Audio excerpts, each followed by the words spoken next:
Ing, ini dari Anda, Ya. ini bagaimana Arsi ini melihat prospek bisnis rumah sakit di Indonesia mungkin di tahun 2026 dulu? Silakan.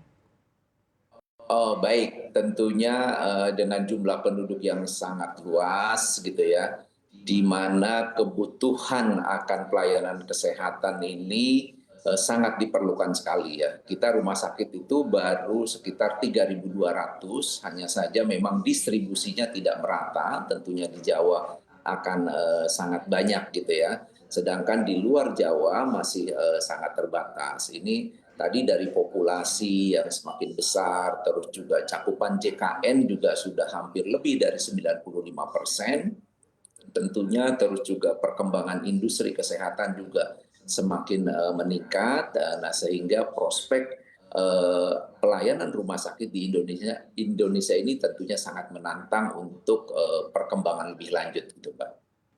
Oke, Dokter Iing, ini kalau kita lihat, jika kita melihat mungkin tren investasi ya rumah sakit swasta, apakah memang ekspansi ini lebih banyak terjadi di kota-kota besar atau mungkin saat ini sudah bergeser ke kota dengan tier 2 atau tier 3 seperti apa, Dokter?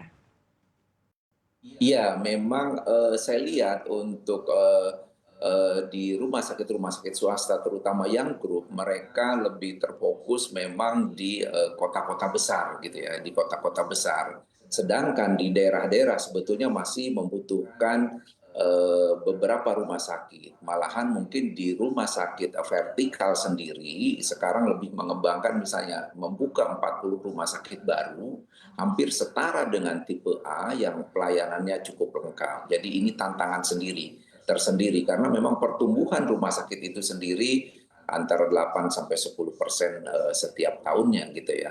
Nah, ini diharapkan dengan pertumbuhan layanan yang terdistribusi dengan baik tentunya akan menambah lapangan pekerjaan ataupun bisa akses masyarakat untuk berobat di rumah sakit juga akan semakin terbuka, Mbak.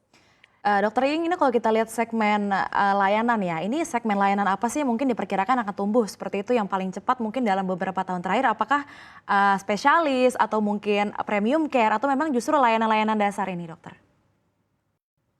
Ya, ke depan memang dari Kementerian Kesehatan akan memberlakukan bahwa rumah sakit itu berbasis kompetensi gitu. Jadi mungkin nanti di tiap-tiap rumah sakit itu akan mempunyai kompetensi dasar, madya, utama, dan paripurna. Tentunya masing-masing rumah sakit akan mengoptimalkan supaya mereka juga kemampuan spesialisasinya akan terus meningkat.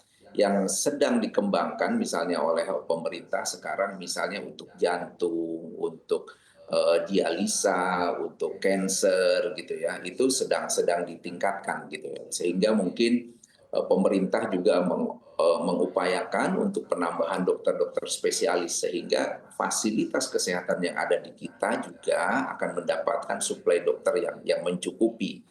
Terkait unggulan-unggulan memang di setiap rumah sakit mempunyai unggulan masing-masing gitu. Ada yang rumah sakit memang punya unggulan di cancer, ada teman-teman rumah sakit yang punya unggulan di jantung, ada yang di urologi gitu ya. Ada juga yang memang konsentrasi di ibu dan anak, ada yang memang bersifat general. Nah, ini tentunya akan sangat membantu. Hanya saja tadi kami mengharapkan mungkin di setiap provinsi juga banyak rumah sakit unggulan sehingga teman-teman yang di luar Pulau Jawa juga itu mampu berobat di wilayahnya masing-masing. Oke, ini dengan jumlah rumah sakit yang akhirnya kan terus bertambah, mungkin tiap tahunnya juga bertambah. Tapi apakah sebenarnya, ini masih ada ruang untuk ekspansi lagi, Dokter? Ya, tadi saya lihat peluang sangat terbuka sekali ya, apalagi di luar Pulau Jawa. Ya. Di luar Pulau Jawa masih sangat banyak membutuhkan fasilitas kesehatan dan sekarang juga memang dari rumah sakit yang ada, khususnya di rumah sakit swasta, mungkin hampir 15% itu berbentuk korporasi ya, yang mereka mempunyai cabang di mana-mana. Dilihat dari perkembangannya, kelihatannya memang menantang untuk teman-teman menambah fasilitas itu. Hanya saja memang kita ada keterbatasan di jumlah dalam hal merekrut untuk sumber daya manusia, khususnya dokter spesialis.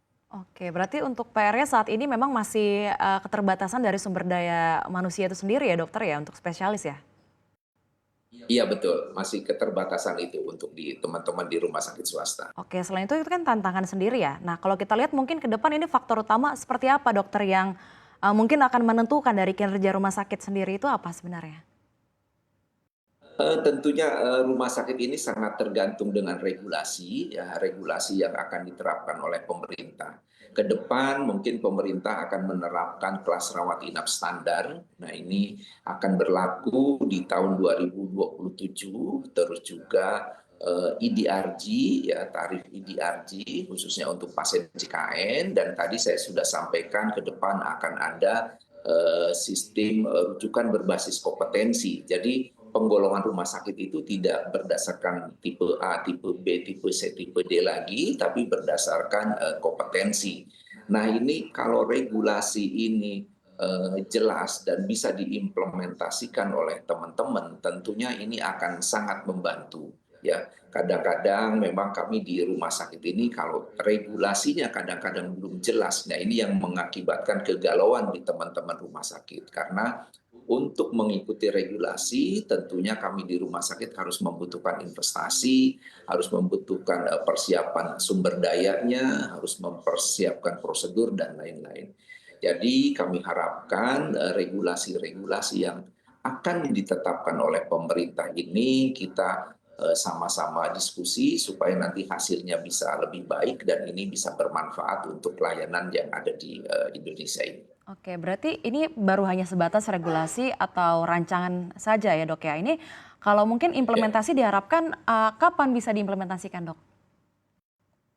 Nah, tadi saya sudah sampaikan untuk 3 regulasi ini memang nanti di Januari tahun 2027. Nah, ini kita harapkan bisa sesuai dengan harapan di teman-teman di rumah sakit tentunya ya. Nah, ini tantangan ke depan lagi memang yang dihadapi rumah sakit gitu ya, karena hampir lebih dari 75% rumah sakit yang ada di Indonesia ini bekerja sama dengan BPJS, dengan JKN. Nah, sampai sekarang sudah hampir lebih dari 3 tahun, kita itu belum ada penyesuaian tarif. Harusnya di PMK 3 tahun 2023 itu minimal 2 tahun sekali itu dilakukan evaluasi. Jadi kami berharap tentunya pemerintah juga bisa mengakomodir untuk penyesuaian tarif di JKN. Karena kita tahu eh, UMR sudah meningkat, biaya operasional juga sudah meningkat, biaya untuk SDM juga sudah meningkat. Jadi kami berharap kepada kementerian bisa menyesuaikan untuk tarif ini sehingga akan bersaing ke depannya. Di samping itu juga di selain JKN, kami juga tentunya mengharapkan ada upaya pembiayaan lain, misalnya kita dengan asuransi ataupun dengan perusahaan. Jadi kelihatannya Kementerian Kesehatan sudah mengeluarkan KMK eh, 1117 tahun 2025 tentang koordinasi antar pemberi jaminan. Jadi ke depan saya harapkan pasien-pasien BPJS juga bisa naik top up dan sisanya akan dijamin oleh asuransi kesehatan. Tentunya ini akan menarik dengan kalau dulu istilahnya adalah COB, sekarang adalah KPJ atau koordinasi antar pemberi jaminan. Nah, ini dengan ada koordinasi ini kami harapkan akan menarik untuk teman-teman di rumah sakit untuk memberikan pelayanan yang lebih baik lagi. Oke dokter.